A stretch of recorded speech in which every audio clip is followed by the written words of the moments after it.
Halo, mahasiswa saya semua. Udah hampir 4 bulan ya, kalau nggak salah kita nggak kuliah. 4 atau 5 bulan gitu, atau mungkin lebih. Saya lupa. Kebetulan saya ini lagi sibuk banget sama pekerjaan saya, teman-teman. Ditambah editor saya ini lagi berhenti kerja. Jadi untuk orang yang gaptek seperti saya, bikin thumbnail, terus bikin subtitle, itu saya agak kesulitan. Dan memang niatannya saya ini mau ngonten mungkin masih beberapa bulan lagi. Tapi kemarin itu ada komentar yang memberikan selamat Hari Guru kepada saya. Jadi, saya merasa terharu dan memutuskan untuk ngonten lebih cepat.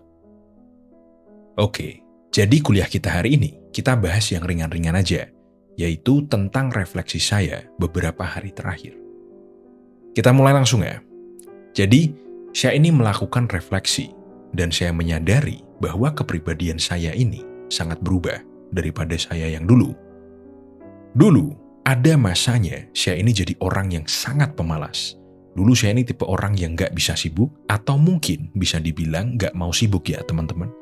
Misalnya, saya besok ada kegiatan atau ada acara di sore hari. Misalnya mau ketemu pacar. Dari pagi, saya gak mau ngapa-ngapain. Saya gak mau bersih-bersih kos, saya gak mau masak, paling juga kalau lapar, saya beli.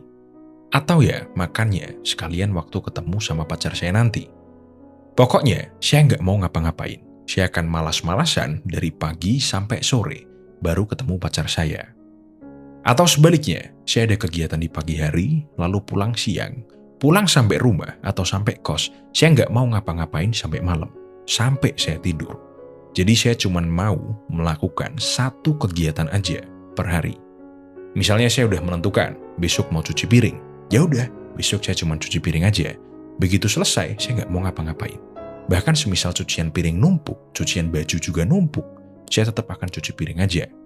Cuci bajunya kapan-kapan, kalau saya lagi mood. Atau bahkan ketika teman saya ngajak ketemu, saya akan tolak kalau itu bukan hal yang urgent atau penting.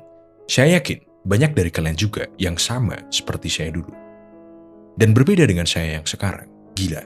Saya nggak pernah kebayang dulu waktu masih muda, saya ketika dewasa itu akan sesibuk ini. Lalu, apakah kesibukan saya sekarang ini memberatkan bagi saya? Enggak, teman-teman. Sama sekali saya nggak merasa keberatan sekarang. Yang padahal dulu itu, saya kalau ada kegiatan, ada acara, saya bisa bad mood parah. Pokoknya, saya cuma pengen di kos atau di rumah aja. Rebahan, rokokan, dan ngopi. Main Dota atau main Pokemon atau Harvest Moon atau game apapun itu di laptop. Atau sebaik-baiknya kegiatan saya waktu itu, baca buku, tapi novel atau komik. Waktu itu, saya mahasiswa semester tua ya teman-teman. Kuliahnya molor, nggak mau ngerjain tugas, nggak mau ketemu orang-orang, skripsi nggak gerak-gerak. Sampai pada suatu saat, saya pulang kuliah, saking malasnya saya OTW pulang, saya rokokan dulu di bangku depan fakultas, sambil ngumpulin mood buat pulang ke kos. Terus ada dosen senior, sebut aja Pak S. Dia rokokan sama saya, karena saya mahasiswa tua, dia hafal sama saya. Lalu kita ngobrol, terus beliau nanyain kapan saya lulus. Lalu saya ceritakan kondisi saya yang lagi malas kronis. Karena Pak S ini psikolog ya teman-teman. Di akhir obrolan kami, beliau bilang, "Nggak mungkin kamu ini depresi. Kalau iya pun, mungkin cuman gejala depresi aja. Menurut saya, kamu ini kehilangan makna." Saya tanya dong, makna yang seperti apa Pak? Terus beliau jawab dengan gaya boomernya. Anak zaman sekarang itu kecanduan teknologi. Setiap hari nonton TV, nonton bokep di komputer, SMS-an terus. Cobalah kamu untuk menjauhi teknologi dalam beberapa waktu. Oh ya, sedikit informasi ya teman-teman. Zaman saya kuliah dulu, Android itu kalau nggak salah belum ada. iPhone juga kalau nggak salah belum ada. Saya pakai Nokia waktu SMA dan saya beli BlackBerry waktu saya kuliah. Internetan pun itu masih pakai modem dan itu mahal. Dulu 200 MB itu 20.000 atau malah 50.000, saya agak lupa. Lanjut ya teman-teman. Intinya, saya disuruh gabut atau disuruh bosen sama Pak S. Karena menurut dia ngutip dari siapa, saya lupa. Orang yang gak pernah bosen, ingat ya, gak pernah bosen, bukan yang selalu sibuk.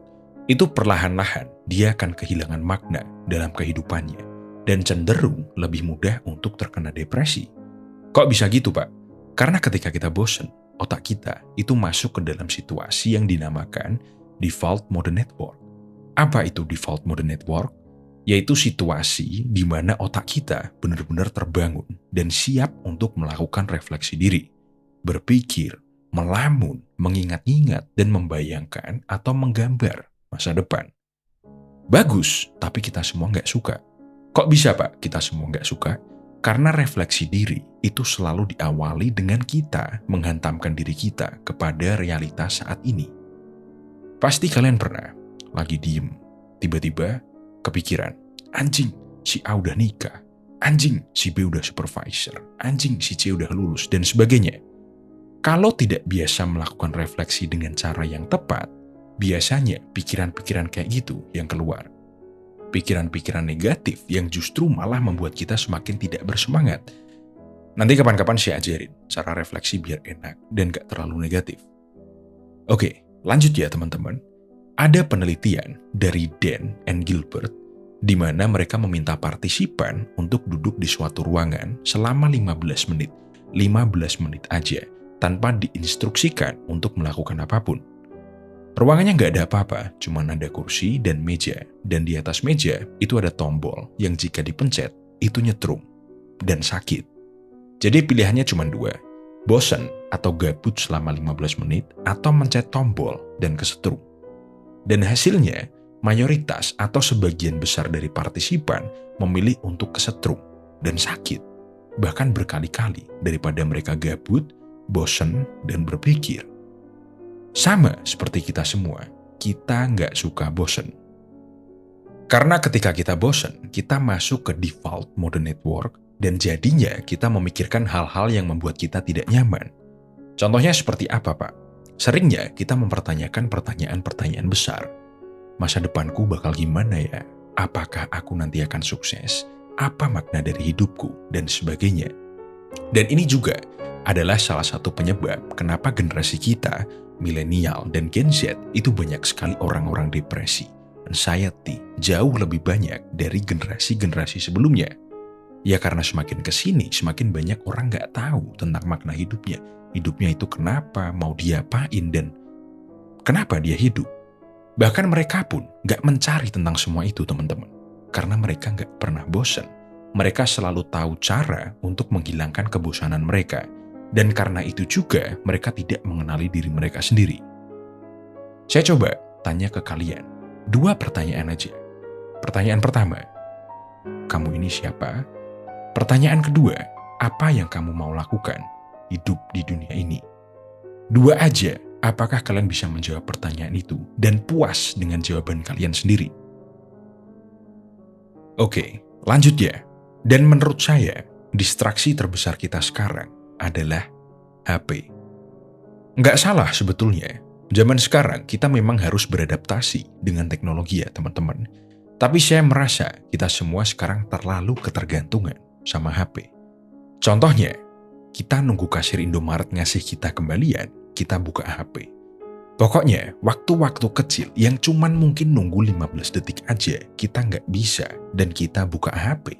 Dan ketika kita terus-terusan seperti itu, bosan sedikit kita buka HP, itu kemungkinan yang jadi penyebab kita depresi dan anxiety. Jadi, cobalah teman-teman, besok kamu bangun tidur. Jangan pegang HP dulu 1-2 jam setelah bangun. Kalau bingung mau ngapain, bikin teh atau bikin kopi. Nunggu airnya panas, nunggu tehnya bisa diminum, itu mungkin butuh sekitar 15 menit. Kalau kalian biasa sarapan, ya bikin sarapan dulu. Atau kalau kalian lebih sering beli, ya beli aja, tapi nggak usah bawa HP. Kamu olahraga pagi, nggak usah dengerin musik. Kamu di mobil atau di bis atau naik Gojek, mau OTW kerja, nggak usah dengerin musik. Nggak usah dengerin radio, nggak usah pakai headset. Pokoknya kalian coba dulu ya, mulai dari 15 menit lah. Pelan-pelan buat dirimu gabut dan bosan. Nanti kalau kalian udah terbiasa, durasinya pasti akan nambah sendiri kok. Tenang aja teman-teman, bosan itu nggak bikin kita mati. Malah banyak banget manfaatnya. Kalian jadi nggak gampang bosan sama pekerjaan, kalian nggak gampang bosan sama pasangan, dan banyak banget lah manfaatnya. Tapi yang terpenting, kamu jadi bisa mendalami makna-makna yang selama ini belum bisa kalian temukan di hidup kalian. Oke, Jadi, teman-teman, tugas kalian setelah dengar konten ini, mulailah untuk tidak main HP setelah bangun tidur. Ya, 1-2 jam lah. Nggak harus setiap hari. Kalian bisa coba waktu weekend atau ketika kalian memang nggak banyak kesibukan. Lalu, kalian juga harus coba untuk gak main HP ketika makan, apalagi main HP sebelum tidur. Jadi jangan berpikir bahwa kalau kamu gak megang HP, kamu akan ketinggalan sesuatu, ketinggalan info, dan sebagainya. Jangan jadikan hidupmu itu berpusat pada HP. Oke, sekian dari kuliah kita hari ini. Jangan lupa like, share, dan subscribe.